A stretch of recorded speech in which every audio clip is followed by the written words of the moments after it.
Praise the lord. హల్లెలూయా. దేవుని నామానికి మహిమ కలుగును గాక. ప్రియమైన దేవుని బిడ్డలారా, మీరందరూ బాగున్నారా? మీరందరూ బాగుండాలి, ఆరోగ్యంగా ఉండాలని మరి నిత్యము మీ కొరకు మేము ప్రార్థన చేస్తూ ఉన్నాము. అలాగే మరి ఏదైనా వాక్యాన్ని చదువుకుందాము. మన పరిశుద్ధ గ్రంథమైన బైబిల్లో నుండి యోహాను సువార్త 15వ అధ్యాయము 8వ వచనాన్ని చదువుతాను, శ్రద్ధగా ఆలకించండి. మీరు బహుగా ఫలించుట వలన నా తండ్రి మహిమపరచబడును, ఇందువలన మీరు నాకు శిష్యులగుదురు. హల్లెలూయా. దేవుడి వాక్యాన్ని దీవించునుగాక. ఇక్కడ మంచి మాటను పలుకుతూ ఉన్నాడండి. ఏమంటున్నాడంటే, మీరు బహుగా ఫలించుట వలన నా తండ్రి మహిమపరచబడును. ఎవరు ఫలించాలంటండి? లోక సంబంధముగా మనం ఆలోచన చేస్తే ఒక కుమారుడు లేదా ఒక కుమార్తె ఫలించటం తల్లిదండ్రులకి ఎంత సంతోషం, చాలా ఆనందంగా ఉంటుంది కదండి. వాళ్ళు తల్లిదండ్రులు చెప్పిన మాటను వింటూ ఆ మాట ప్రకారం చదువుకుంటూ ఆ మాట ప్రకారం ఏదైతే తల్లిదండ్రులు వారి పట్ల కలిగి ఉన్న ఉద్దేశాన్ని ఆ బిడ్డలు నెరవేరుస్తారో అప్పుడు ఆ తల్లిదండ్రులకి ఎంతో సంతోషం కలిగిద్ది. అంతేకాకుండా ఇరుగు పొరుగు వారు చూసినప్పుడు ఆ పిల్లలను బట్టి ఆ తండ్రికి ఆ తల్లికి ఎంతో ఘనత కలిగిద్దండి. దానిని బట్టి తండ్రి ఎంత సంతోషపడతాడు. అందుకే మరి దేవుడు కూడా మాట్లాడుతూ ఉన్నాడు, మీరు బహుగా ఫలించటం వలన నా తండ్రి మహిమపరచబడతాడు. ఒక విశ్వాసి, ఒక దేవుణ్ణి ఎరిగిన బిడ్డ లేదా ఆయన రక్తంలో కడగబడి మరి శుద్ధీకరించబడిన పిల్లలు దీవించబడటం, ఆశీర్వదించబడటం, అంతేకాకుండా వారు ఫలిస్తూ ఉంటే అది తండ్రికి మహిమ తీసుకొచ్చిద్దంట. దేవుని నామానికి మహిమ కలుగునుగాక. దేవునికి ఈ మాట మరి ఒక కుమారుడు కుమార్తె ఫలించటం లేదా ఒక విశ్వాసి ఫలించటం దేవునికి ఎంతో సంతోషాన్ని, మహిమను తీసుకొచ్చిద్దంట. నిజమే కదా. అన్యజనుల్లో మరి దేవుణ్ణి కలిగిన మనము అన్యజనుల్లో దేవుణ్ణి మరి మహిమపరచవలసిన వారమై ఉన్నాం. ఎందుకంటే మన క్రియలను బట్టి, మన నడకలను బట్టి, మన ప్రవర్తనను బట్టి, అంతటిని బట్టి దేవునికి మహిమ రావాలంటండి.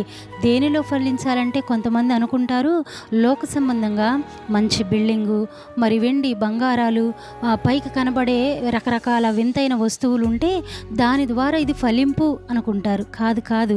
దేవుడు ఆశపడుతుంది ఏంటంటే నీ ఆత్మీయ జీవితంలో నువ్వు ఫలించాలి, దేవునితో మంచి సహవాసం కలిగి బ్రతకాలి. అదేనండి ఫలింపు అంటే. ఒక విశ్వాసికి ఫలింపు ఏంటయ్యా అంటే దేవునితో కలిసి బ్రతకటమే ఫలింపు, దేవునితో కలిసి నడవటమే ఫలింపు. మనం నడవటం అలవాటు చేసుకుంటే మనకి కావలసిన ప్రతి ఈవులు దేవుడు ఇవ్వకుండా ఉంటాడా అండి? ఒక్కొక్కసారి ఆయన అంటాడు, మీకు ఏది ఇష్టమో అది అడగండి, నేను మీకు ఇస్తానంటా ఉంటాడు. అయితే ఇక్కడ ఏమంటున్నాడంటే, మీరు ఫలించటం వలన నా తండ్రి మహిమపరచబడతాడు. ఆయనకి పేరు వస్తుందండి, మంచి పేరు వస్తుంది.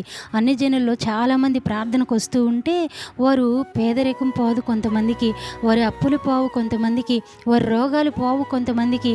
అవి చూసిన అన్ని జనులు ఏమంటారు, ఇంతకాలం నుండి ప్రార్థనకి వెళ్తున్నారే, ఏమి మీ ఫలింపేది అని అడిగినప్పుడు వీరే సమాధానం చెప్పలేరు. ఎందుకయ్యా అంటే వారిలో ఫలింపు కనబడదు. అందుకే దేవుని వాక్యంలో అని అంటాడు, నా మాటలు యందు మీరు నిలిచి వాటిలో మీరున్నప్పుడు మీరు ఫలిస్తారని. ఈ అధ్యాయంలోనే మనం చాలాసార్లు చదువుతూ ఉంటాం కదా. అందుకే ఇక్కడ ఆయన అంటా ఉన్నాడు, మీరు ఫలించటం వలన నా తండ్రి మహిమపరచబడతాడు. ఎవరైతే యేసు ప్రభువుని నమ్ముకొని నమ్మకస్తులుగా ఉంటారో వారు ఫలించాలని, ఆశీర్వదించబడాలని, దీవించబడాలని, దాని ద్వారా తండ్రి మహిమ పొందాలని ఇష్టపడతా ఉన్నాడండి. అందుకే మనం నిజమైన భక్తిని చేద్దాం, దేవునితో కలిసి నడుద్దాం, ఆయన ఏం మాటలు చెప్పాడో విందాం.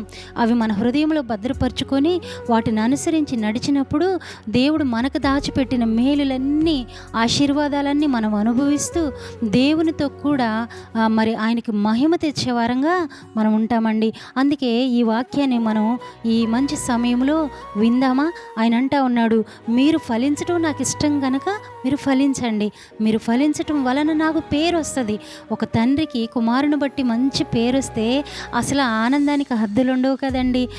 ఇదిగో పలానా కుమారుడు ఈ పిల్లోడు ఎంతో మంచోడని చెప్పుకుంటుంటే తండ్రికి అంతకు మించిన మంచి పేరేం కావాలి?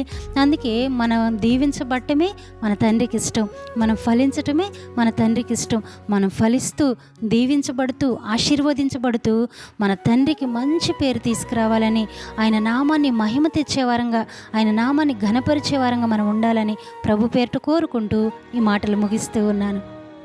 హల్లెలూయా.